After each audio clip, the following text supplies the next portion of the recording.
Hey guys! Whoa, bouncy a little bit. You've reached Rhymer PT, Robert C. Peters' YouTube channel.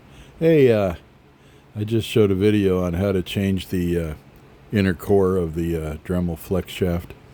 I bought me some cables because Jordy Johnson over at Carve Fusion showed me I could save money.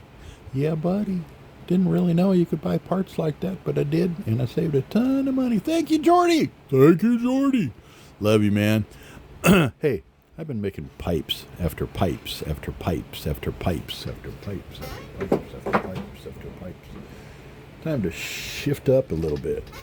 Boy, I'm gonna work on this guy. Remember this?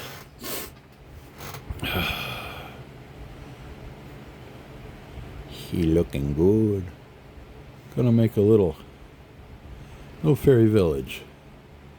And pretty proud of my abilities to get her done, so I'm gonna do it. First off, I'm gonna put on my ratty looking yet highly effective mask.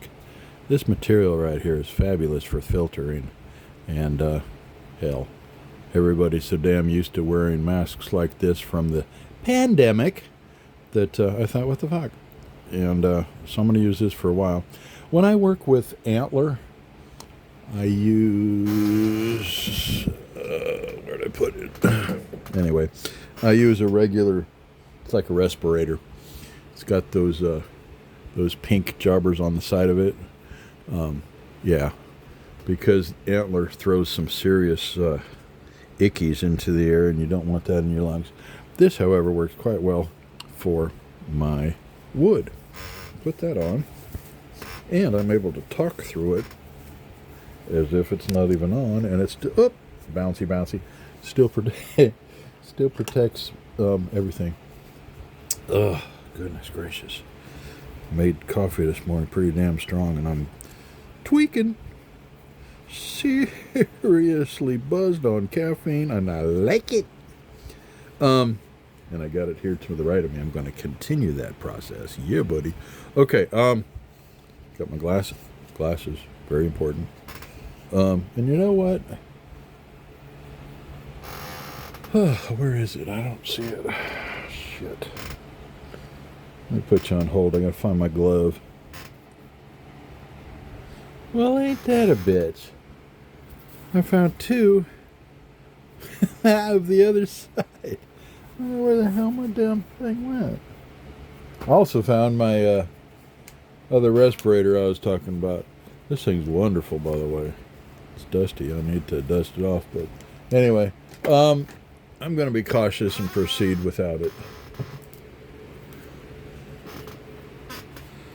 I want to get that off. And you know what? I think I can do it with my reciprocating saw. So I'm going to lop that off, and then I'll be right back again. Why, I keep putting you on hold, you poor guys. Coming back soon. Okay, we got that off, like I said. I'm going to use the medium grit Kutzel Sphere burr 1/8 inch shaft with a Dremel flex shaft that I just fixed, by the way. Yay me. And I'm attached to a Dremel 4300. I wouldn't recommend doing this without a glove on, but I'm going to be very cautious.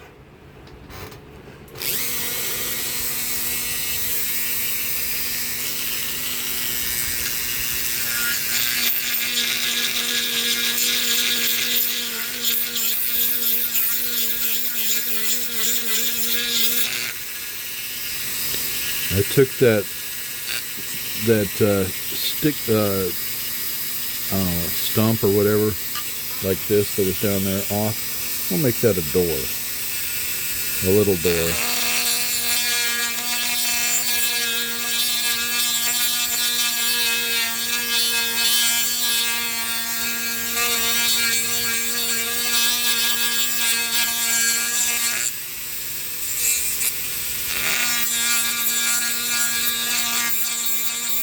My speed right now is right about 15,000 RPM. I'm wanting to go slow.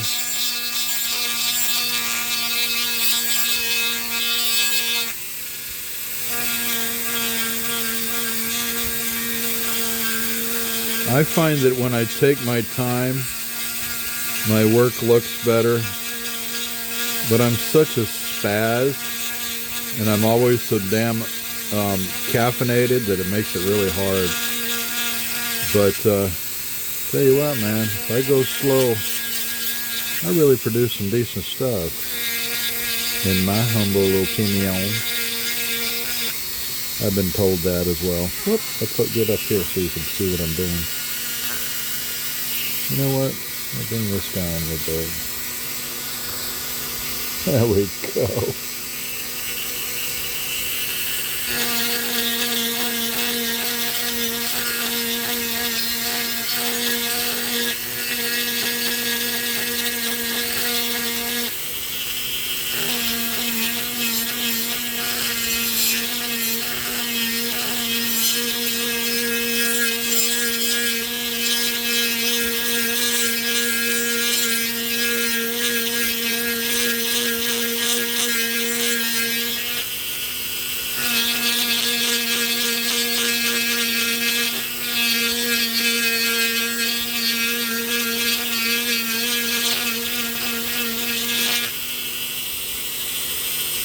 I want kind of a line around that. You see that?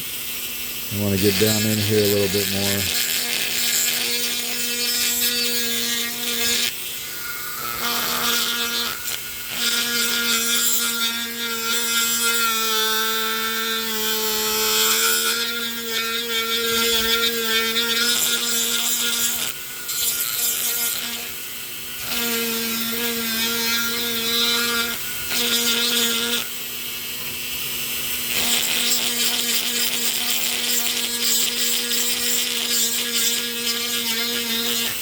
Ugh, you know what? This thing's getting in my way. Let's put it up here a little bit more.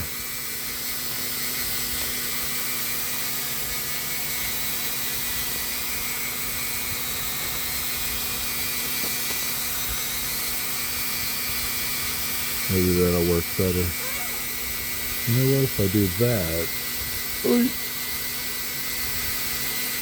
that... better. Okay.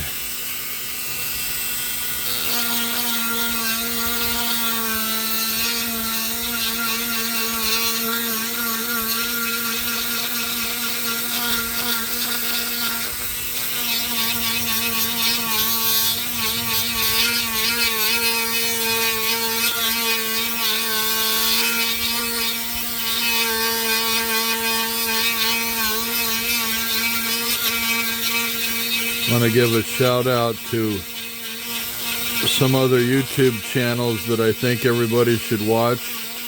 These guys are fabulous. You want to watch Wowie's Workshop, W-O-W-W-Y, Wowie's Workshop. Larry Dibb over there. Wow, he's almost as nuts as I am. His art is fantastic. He's half of Two Brothers, One Vision. And his brother works with copper, and they combine copper and wood, and wow, holy smokes, good stuff. Shout out to Amy Jo. I believe her channel is Amy Jo Carves or Carving. Just enter Amy Jo, it'll come up. She's fabulous.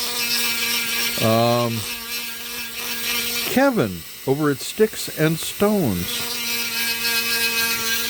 He recently has been doing a lot of just drawing of sketches that you can use to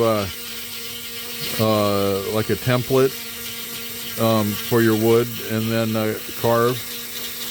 Boy, that guy's talented. Really, really good cartoonist. And then, of course, good God, I've already mentioned him.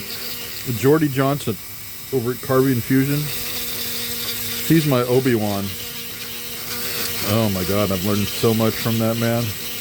And if you really want something that's kind of calming and you learn from it as well, he's got an awful lot of videos where he will go beach combing and grab driftwood and large chunks of wood, because he also does chainsaw carving.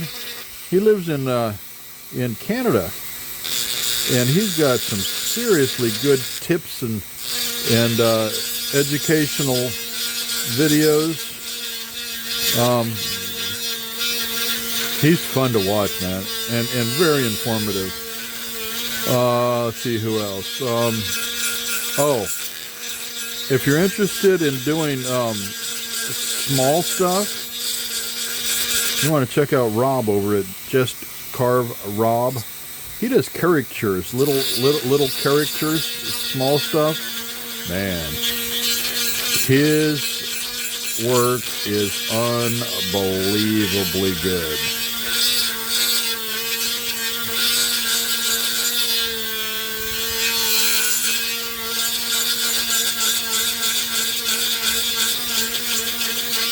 That line right there is bugging me a little bit, but I think I'm going to use it to my advantage.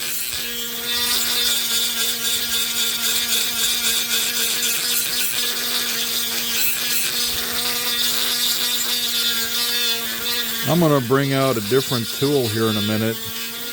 My wife and I, in the summertime during the season, if you will, almost every Saturday we'll go out yard sailing.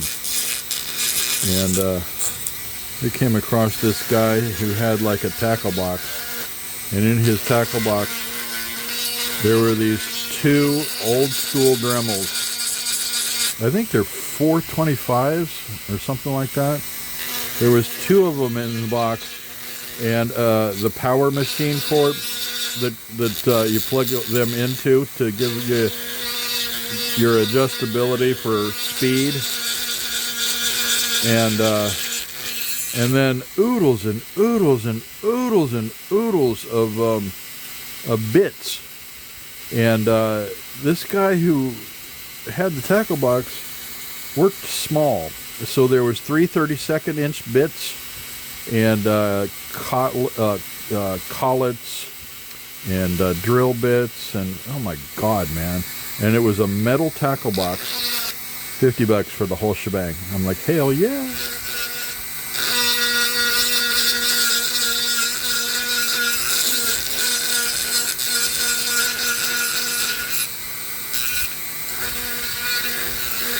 Okay, I'm going to put you on hold. I'm going to switch to that other machine. Be right back. Okay, I was wrong. It wasn't 425. It's 245. Look at this. This little guy is circa your grandpa's time. And there was two of these in that tackle box, and then this plugs into a power box that adjusts the speed, and then you got this as well. So we're going to proceed. I got a little diamond burr on here. I want to go pointy. So here goes.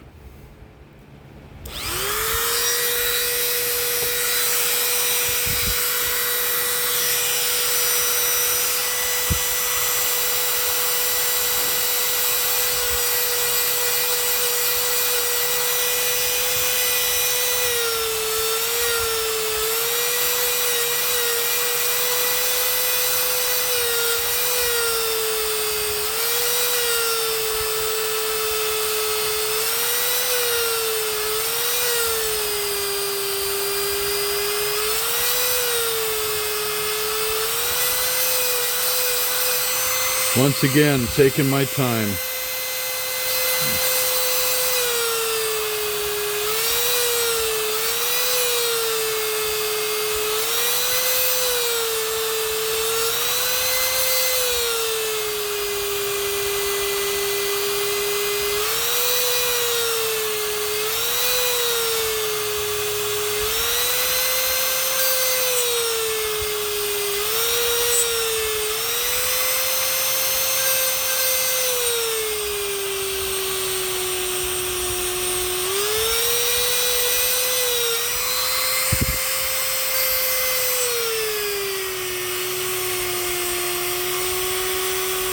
hard for me to take my time. I'm used to going fast, but it looks so much better if I do.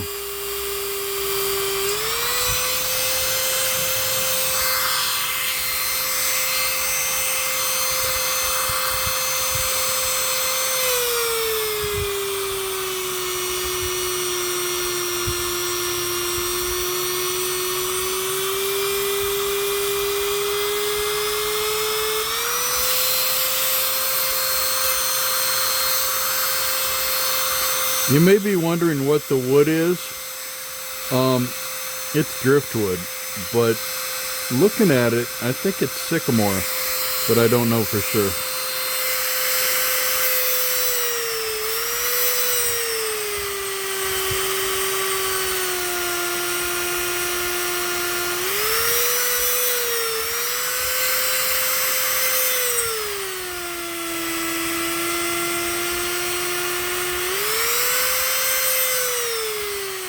Sure carves nicely, I tell you what.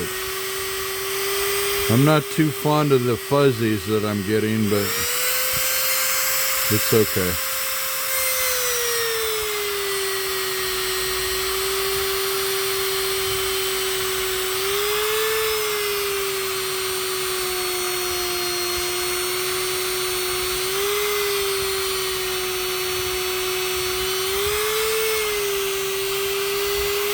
Oh, by the way, when you're carving, oftentimes you'll get smoke, and that just means that it's burning a little. Kind of like a, I don't know, kind of like you're doing some wood burning. It's okay, just go back over it. It'll take away that burn effect. Unless, of course, you want that burn effect. Also, damn good idea, boys and girls, to have a fire extinguisher in your shop. Just get a little bitty one there. That's all you need. Little bitty fire extinguisher if you need it. You probably never need it, but if you need it, you're definitely going to want it.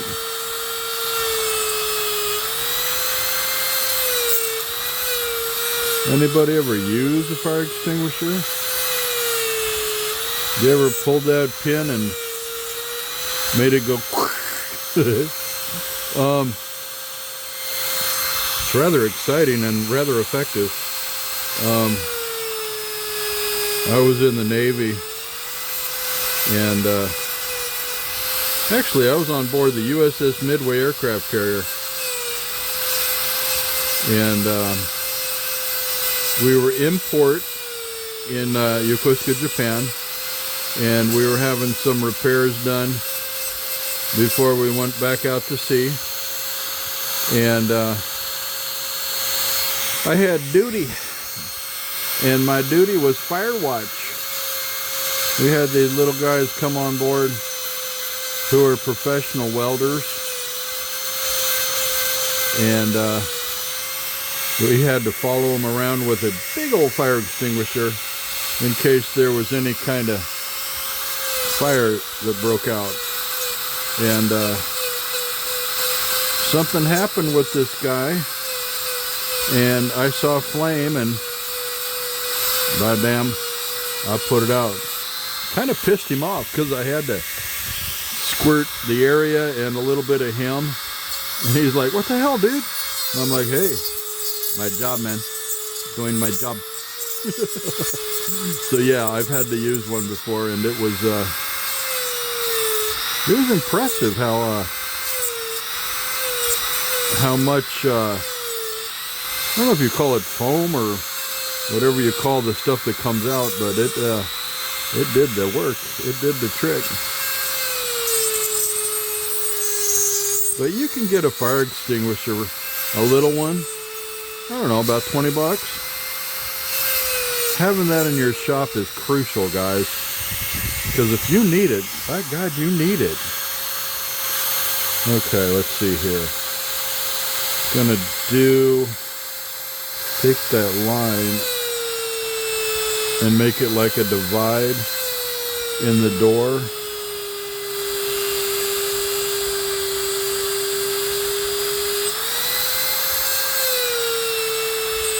Why not?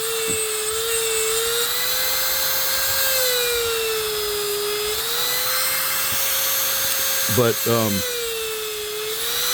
what was my regular job on the Midway? Huh, good question. At the time, it was known as an MS, a mess management specialist. I was an MS3, an E4, and for most of my enlistment, I got to cook. Now get this, aircraft carrier. We've got 4,700 people on board that thing. Yes, 4,700 people on board that thing. Now we were stationed in Yokosuka, Japan, and we had a Dependence Day cruise, which meant we invited on board the wife and children of our sailors. If they had family, local family, we invited people on board, and that of course took our number from 4,700, raised it up considerably, because we had a lot of people who were non-military on board. And we took these guys out to Tokyo Bay, and we had an air show.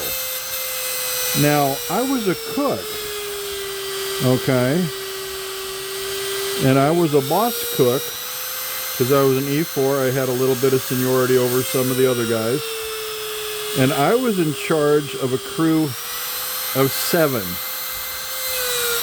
So I made 8, and between the 8 of us, for that one cruise where we took those people out onto Tokyo Bay and had an air show, we had to make 40,000 donuts. That's 40K, boys and girls. And my crew of 7 and I, that's 8 of us, took us 72 hours. And we made 40,000 donuts to feed those people on that cruise. And one of my proudest moments.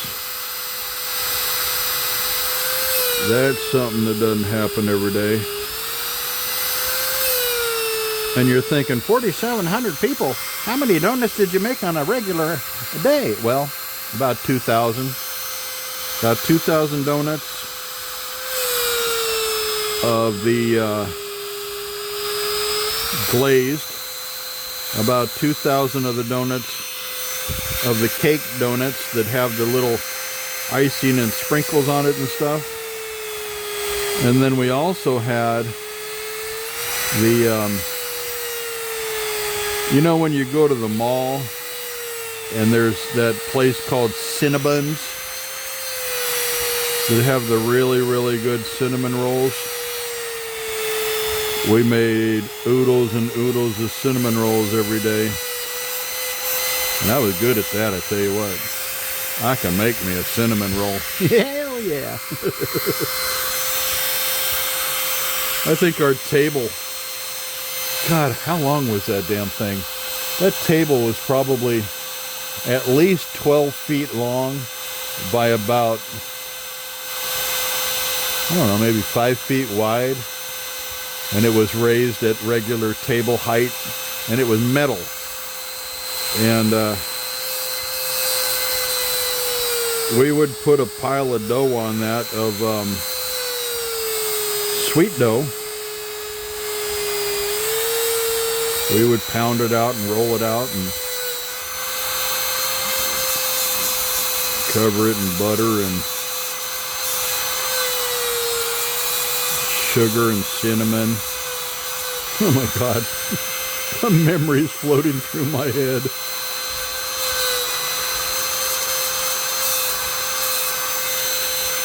I might need another bit for that one. I got to get down in there and grind that out a little bit. Let's see here. I think I'm going to do like this.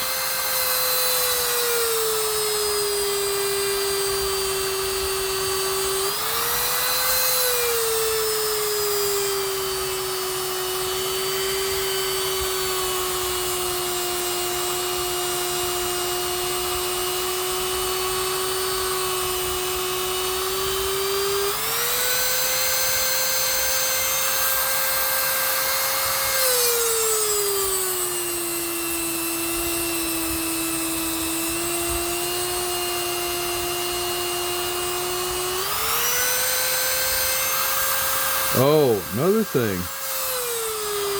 I'm cooking on board, and before I went into the Navy, my dad, who was also ex-military, he told me, he says, Robert, life's going to be a lot better for you if you're a yes man.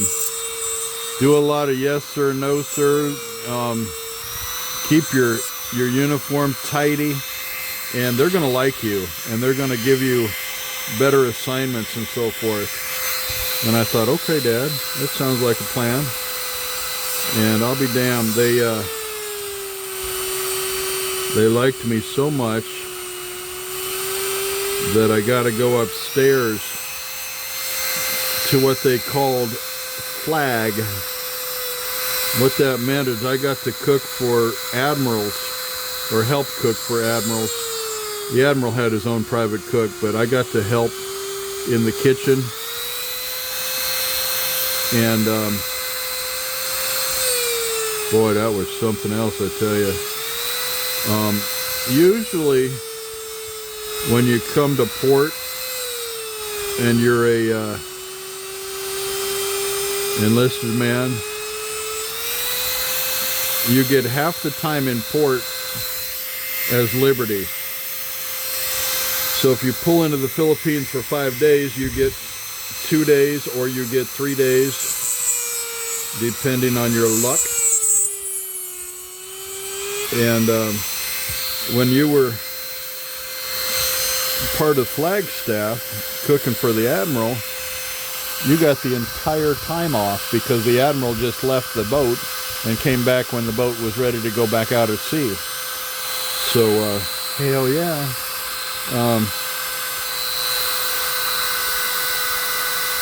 But another thing cool about that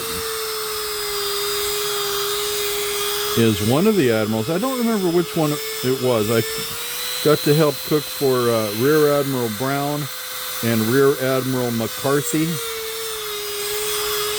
I don't remember which one did it, but he invited the royalty from Thailand on board. So we got to cook for the royalty of Thailand. Well, that was fantastic right there, I tell you what.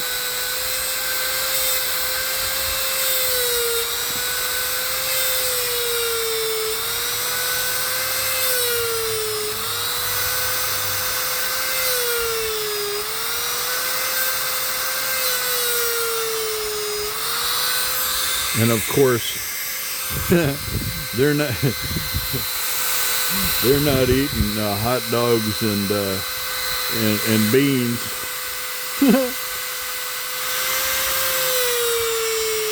I remember making baked Alaskan.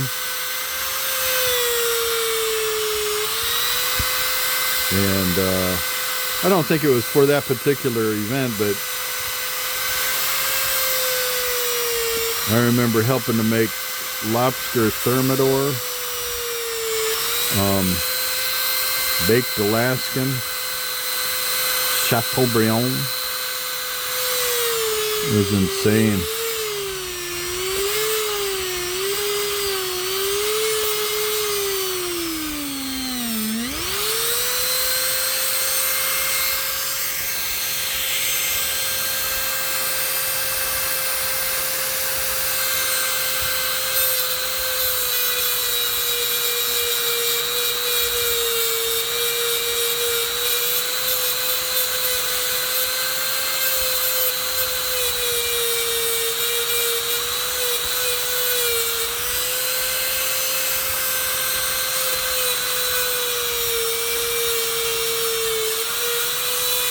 But I'll tell you what, life on board ship was pretty cool. You know, people ask me, big old ship like that, does it rock? You know, there were some pretty damn big storms that we either avoided or, you know, were part of. Hurricanes even. I remember a couple small hurricanes that the captain, we didn't go into the, you know, the mix of it, but we were close to, and didn't really, I mean, for God's sakes, the thing was massive. Excuse me.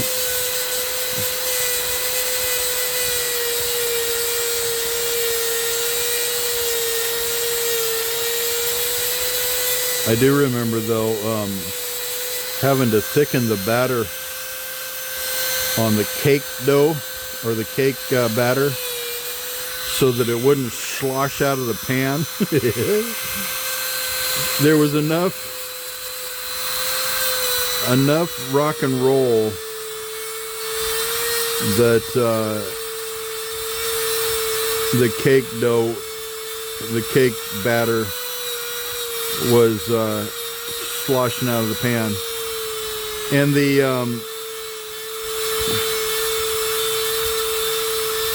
ovens weren't your typical ovens, as you can imagine. They weren't, the regular household has just conventional ovens that heat and bake and so on and so forth.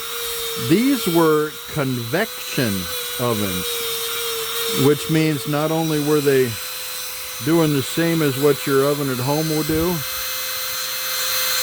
but it had a fan inside of it that would blow the air like a hairdryer, and you could get stuff done faster because of the way it was blowing. And cooking on a regular oven after you'd cooked in that was weird, because it wasn't getting done fast enough. You had to adjust your recipes accordingly. But yeah. Also, for a short period of time, I worked in the galley that cooked for most of the boys, and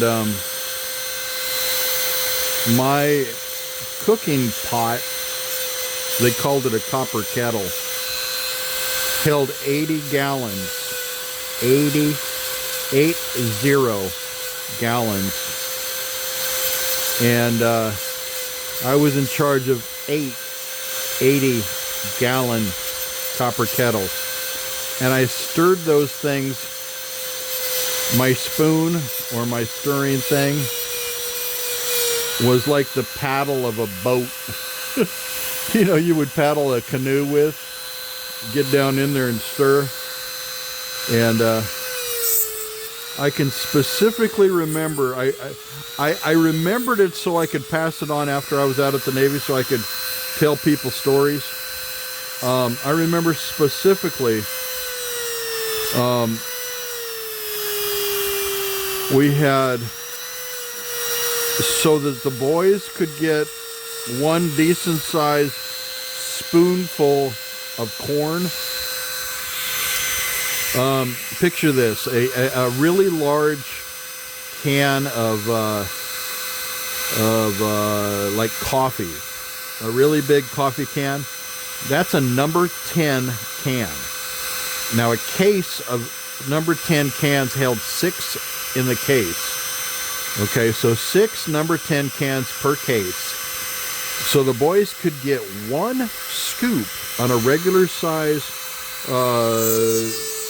you know, scoop to be flopped onto their plate. 13 cases of corn.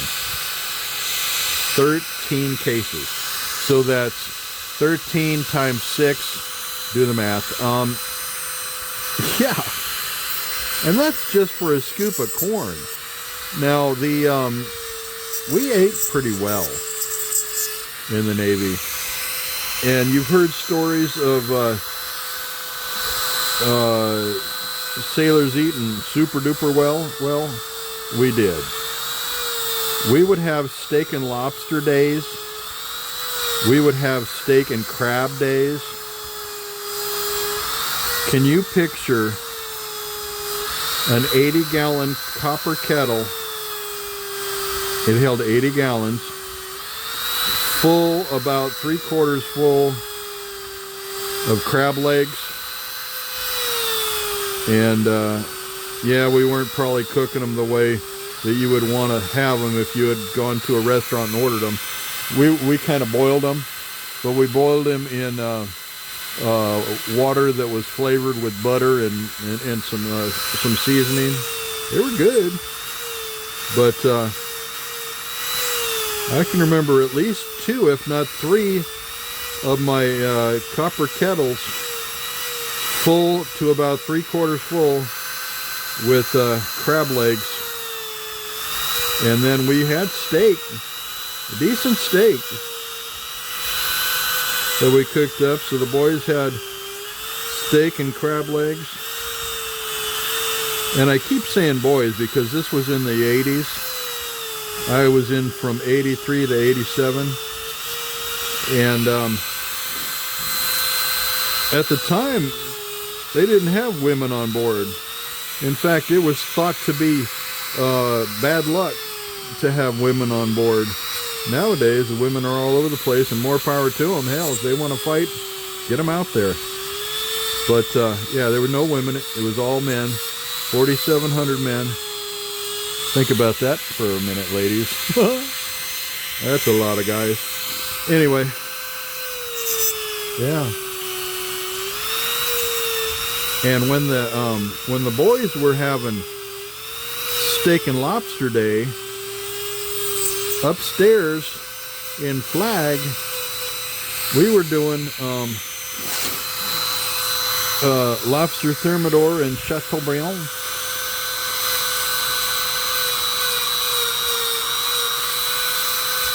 That doesn't look half bad, huh?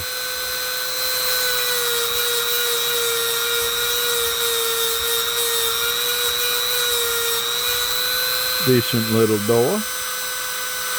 I bet if you opened that up, somebody would pop out and say, hello. Oh my. Okay, boys and girls. I've taken up way too much of your time. Cute little door. This project's going to take an awful long time because I am going to take my time and do it right. Thank you for hanging out with me. This is Robert C. Peters, Rhymer PT YouTube channel. God bless.